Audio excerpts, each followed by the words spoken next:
Alrighty, today I will be talking about how to avoid contracting a MRSA infection. Now, there's a few things you should know about MRSA, starting off with the definition. It's kind of important.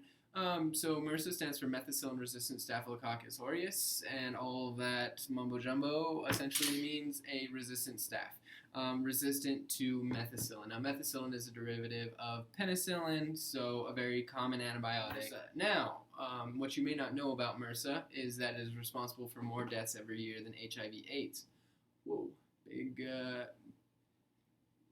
pretty big thing there. So keep that in mind as I go on about this. And if you haven't heard of MRSA, please share this video. Great way to spread the word and raise awareness. So, MRSA commonly manifests itself as a skin abscess or even like a pimple-looking skin abscess. It's commonly mistaken for spider bites, so you can kind of get a good visual of what it looks like there. You can also just Google it, and there's a ton of nasty images to take a look at. But more commonly, it's not going to look that severe, especially when it first begins to manifest itself. So if you are thinking that you may have MRSA, definitely go and get that checked out. It's a very simple test. MRSA is commonly referred to as the locker room bug, which implies that it is very commonly spread among athletes and as well as hospital facilities.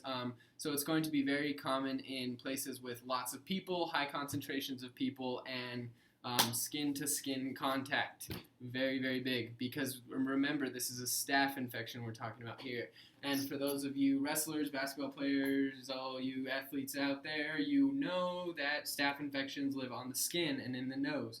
So it's very, very important to follow these precautions. Another thing to know about MRSA is that it is that 70% of all staph is MRSA, and that 60% of all skin and soft tissue infections that doctors treat are MRSA infections. So pretty alarming statistics there. And these are from MRSAsurvivors.org. Great website, check it out. The trouble with MRSA is that it's very difficult to treat and very difficult to get rid of once you have contracted it. So it's very important to just follow these simple precautions and really reduce your chances of contracting a MRSA infection. Now, there are two major types of MRSA. You've got CA MRSA and HA MRSA. CA is going to stand for community acquired, and HA is going to stand for hospital acquired. Now, the severity of these two can vary depending on the case. However, HA MRSA or hospital acquired MRSA tends to be a lot more severe. So, we're going to go through community-acquired MRSA first because it has become a lot more prevalent than hospital-acquired MRSA, although, as I mentioned, hospital-acquired MRSA does tend to be a little worse.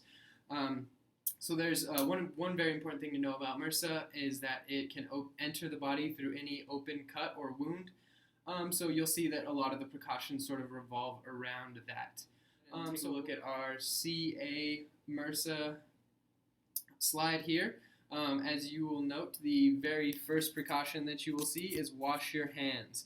So the importance of this precaution really cannot be stressed enough. Very, very important to be washing your hands. Alrighty, moving on to our next precaution, which is cover cuts and open wounds. This one, again, is especially important for athletes and people in activities where there's lots of concentrations of people, as well as if you're just going to be out and about at school, work, things like that, things where you're going to be in contact with a lot of other people. Cover your cuts and wounds. Very simple thing you can do. Just buy a pack of Band-Aids and keep them in your car, and whenever you have a cut or a scratch, throw a little sanitizer on it, clean it up a bit, wash it with some soap, and then throw a bandage on it. Very, very simple precaution that goes a very long way in reducing your chances of contracting MRSA. The third precaution that you will see is avoid sharing equipment, towels, razors, shirts, shorts, all of those sorts of things. Anything that you're going to be wearing is going to be on you, and then thereby on someone else if you're sharing it, is very, very important to avoid doing this. And this is something that you will almost inevitably encounter in your athletic careers, personal careers, whatever it is that you're doing. Very, very common for someone to just say, hey, let me borrow your shirt for whatever, you've got an extra one. Kind of a big no, kind of a big deal when it comes to MRSA. So be very aware of that and avoid that. Avoid sharing. Number 4, don't share. Number 4, shower thoroughly after activities. Avoid touching your face during activities. So these are kind of along the same lines as you're washing your hands, but again, very, very, very important to be washing your skin all the time throughout the day. Uh, I'm not saying shower 4 times a day. I'm just saying take your showers and really take the opportunity to wash very thoroughly, lather up a lot, and really, really make sure that you're washing your skin very well. And taking care of it. Moisturizers are another great way to take care of your skin, and it's your number one defense against any sort of bacteria or virus. So take good care of your skin. And number 5 is going to be wash equipment and bedding properly. Again, what's recommended is to use some bleach and then use a washer as well, a washing machine, a dryer. Make sure that you're using a dryer whenever you are cleaning your clothes and doing your laundry. So again, very important. Alrighty, and now we are going to take a look at hospital-acquired MRSA infections and how they can be avoided. Again, they tend to be a little more invasive and are therefore much more severe. The following precautions can be taken if you plan to enter the hospital for a surgery or just to be there for a while to have some sort of procedure done, anything like that. Contact your hospital for facts of their facility. This is very important.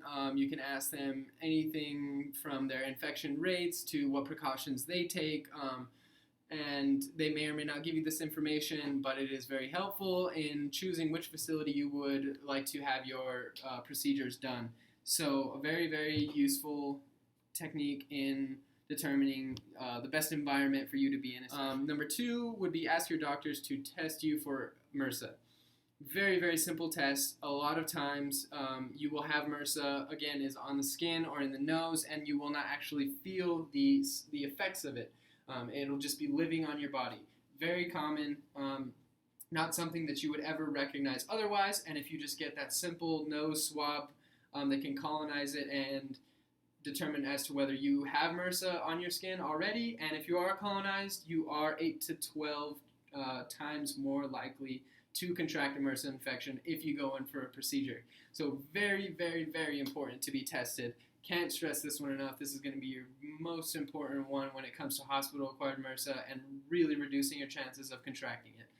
Alrighty, moving on to our next precaution is going to be clean your hospital room frequently. This is something that you may or may not be able to do personally depending on your status and your procedures and things like that, but what you can do is ask your family members, friends, healthcare providers to wipe down things that are going to be a little more frequently touched, such as your TV remote and bed adjustments.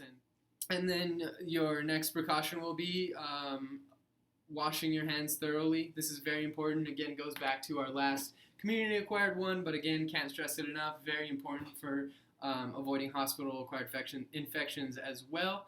And along that same precaution, it is very, very important to ask your healthcare providers to wash their hands as well.